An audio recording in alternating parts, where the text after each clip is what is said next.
Welcome, old viewers and new viewers, to another episode of The Dancing Negotiator with Dr. Cheryl Okoli, DHA. This is the show where you learn all about conflict and its resolution strategies, the what, the why, the when, the where, the who. Evidence-based frameworks are used either of mine or those of other experts in the field. I like to reserve the third Friday of each month for story time. Now, story time is an analysis of a movie, a drama, an event, what went wrong as it pertains to conflict, and what could have been done different. And I want to emphasize that story time is usually aligned with the theme of the month. Finally, I like to reserve the last Friday of each month to have a guest. Now, this guest or a panel of guests may be expert in the field or may not, but they usually have something salient to share with all of us as it pertains to the theme of the month. Welcome to the month of September, the 9th month of the Gregorian calendar. I wish and pray for all of you watching and listening that all your labors to date, you will find some fruit. So basically you bear fruit this month. I'll be starting something a little bit different moving onward. So historically, this show had two parts. The first half hour was content and the remaining half was discussion time. So the only difference is that moving forward, the first part of the show will be anywhere between 15 minutes to half an hour, which will give us more time to discuss.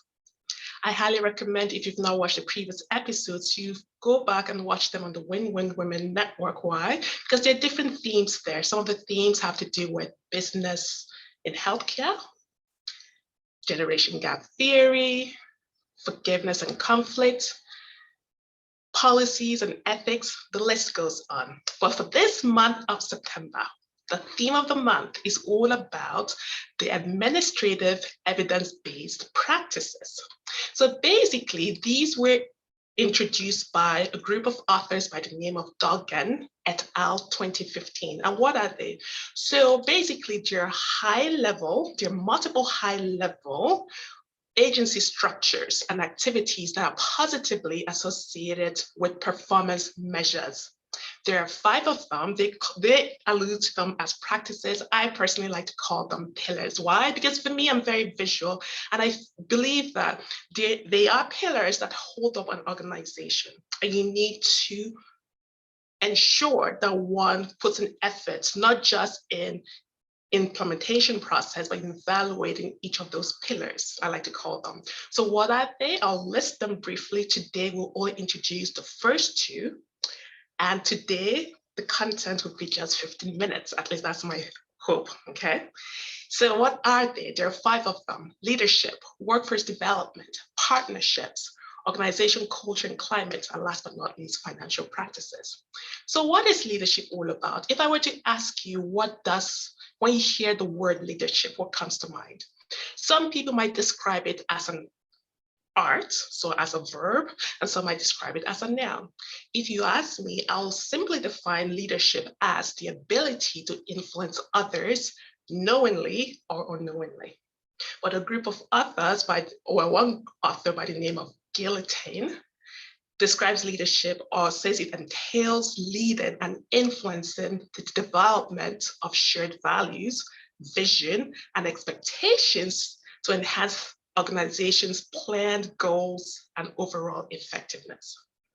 So when I talked about leadership being like an art, or I should say as a verb or noun. So as an art is what I described. As a noun, sometimes you might have heard leadership refers to people or a person who has a leadership role title, okay? So what are the different styles? So very briefly, the research is replete with various styles of leadership. You might have heard some of them. I'm gonna list a few here. We'll talk very briefly about what they are and the differences between them.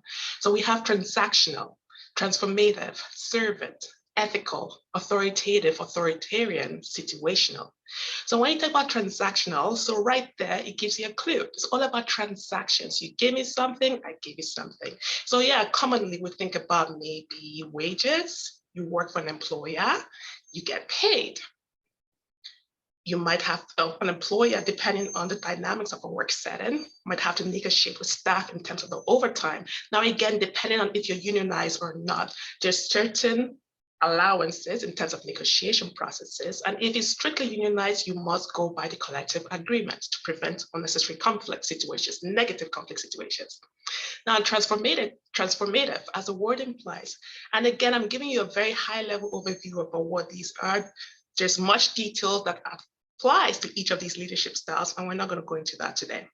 But when you think about transformative, you're transforming something or someone or an organization, but it's usually through people, right?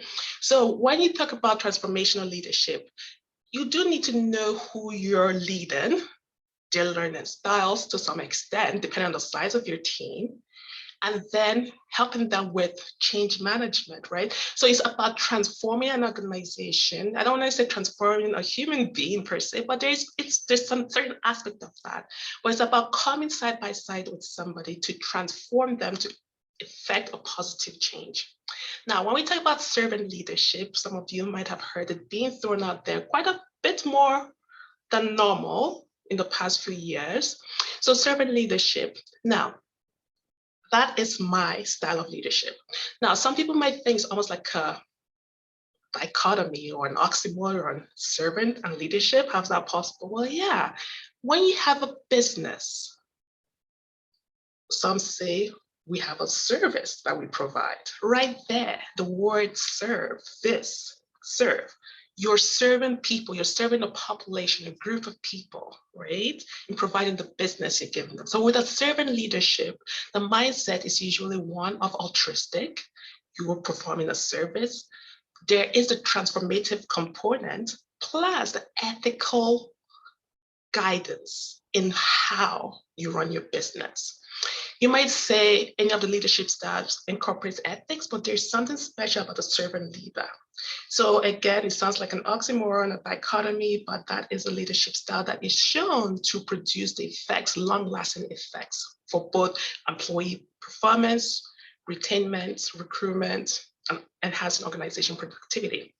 Then when you hear authoritative versus authoritarian, some people get that confused, which is which? Well, authoritative, both of them, here's a little bit of compare and contrast. Both of these leadership styles have to do with someone being strict and firm. But the question is, how are you being firm or strict? So for the authoritative, you are strict, but I like to say you have a twinkle, the metaphorical twinkle in your eye. So basically being personable, welcoming questions, again, being supportive and giving rationales for why you're doing things. But the authoritarian leadership styles, in comparison or in contrast, definitely strict, but it's mostly my way or the highway. There's no room for questioning, or if there's questioning, it's frowned upon, okay? And last but not least, what the other leadership style we're going to talk about today is all about situational.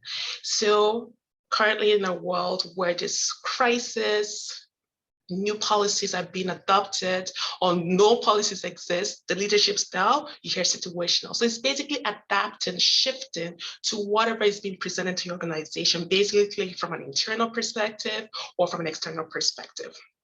Okay, now, you might have heard of the psychological term social chameleon, and you know what a physical chameleon does. It shifts and changes its colors based on its environments, be it a threat or a non-threat.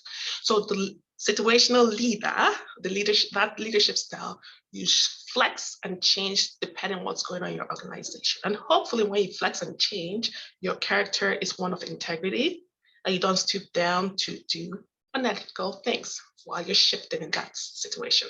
Okay. Now, workforce development.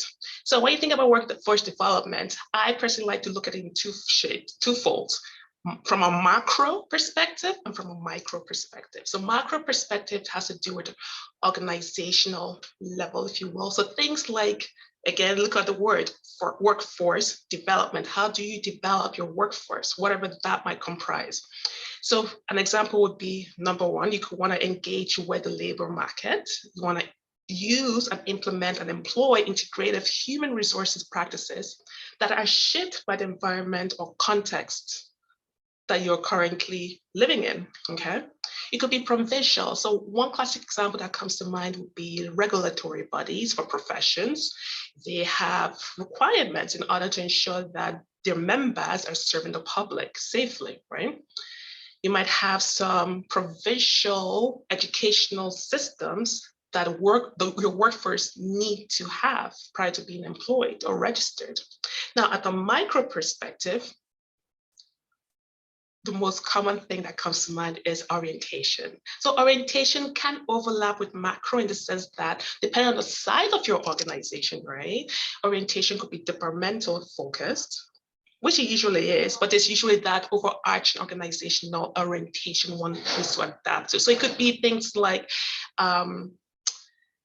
bullying and harassment, respect policy modules you have to take. It could be, that's universal regardless of what department in the organization you belong to. It could be occupational health and safety, things like WMIS as an example.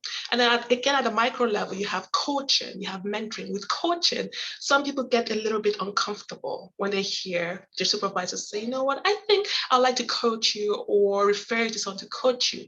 Right there, that can cause a conflict because if that word is not used properly and not explained, some might think that's a precursor to being disciplined, which is not necessarily the case. That's not what coaching should really mean. But whatever form it's taken, be clear with your employees so they know what exactly you're doing, okay? In terms of developing them, right? Mentoring, on the other hand, can be informational. It could be interpersonal, informational, giving them resources that they need to enhance their own productivity. Exposing them to a network of group of parties they can learn from, peers or non-peers. It could be interpersonal as well. And last but not least, I kind of alluded to the continuous professional development, right? So on that note, I'll stop talking about workforce development, but one thing I want to mention is it's crucial and beneficial to have what's called a mind map. So I'm going to quickly show you a mind map. This particular one is not mine. I did personally create a mind map about 3 or 4 years, which I happened and had the pleasure of sharing with 2 primary care networks here in Alberta, since I've served in the province and practice in Alberta, Canada, and I shared it with an accreditation organization. But what I'll be sharing with you right now is not my personal mind map, but it's for you to have an idea of what it's all about in case you've never had the pleasure of using a mind map. So the whole premise of it is, so let's say right here in the center, it says, and by the way, I got this offline, Mind Master. So this is just a random one. But in terms of workforce development, how this would work is in the center, you write workforce development, and each arm represents, if you will, a pillar. Since we're talking about the administrative evidence-based pillars, so you could have one pillar as leadership, organization culture, you name it, whatever you want.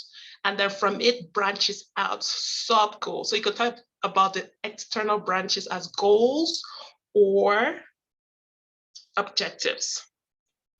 Okay, I hope that's clear. So solid arm and then the branches related to the main branch, okay? So yeah, so I'll stop sharing my screen. So that's basically what I wanted to share with you. But I personally have my own workforce development map that I created. You're welcome to partake of that, either by going to my website. You can, when I say by going to my website, one of the services I offer is strategic management. So helping you create a workforce development map specific to your organization will fall under that domain. I'll be very happy to help you with your organization needs, or I can provide mine at a small fee for you as well. So what's your call to action? As we near the end of this portion, call to action for you is this. Take an inventory of the leadership styles in the various departments in your workplace. How is it working? Second, create your own workforce development. Like I said, tailor it to your departmental needs. It's very difficult to have a gigantic organizational ones. Yes, you can have a generic one and tailor it, but like I mentioned, I'll be happy to help you if you need help with that. So with not much ado, I would like to invite you to join me next time, same place, 4 p.m. Pacific, 5 p.m. Mountain Time, every Friday for another episode of The Dancing Negotiator with Dr. Cheryl Okoli, DHA. But before you leave, I'd like you to remember that you are needed in this world to be a solution. Be the best that you can, and do not rob the world of a precious gem, you. Goodbye, and have a splendid day.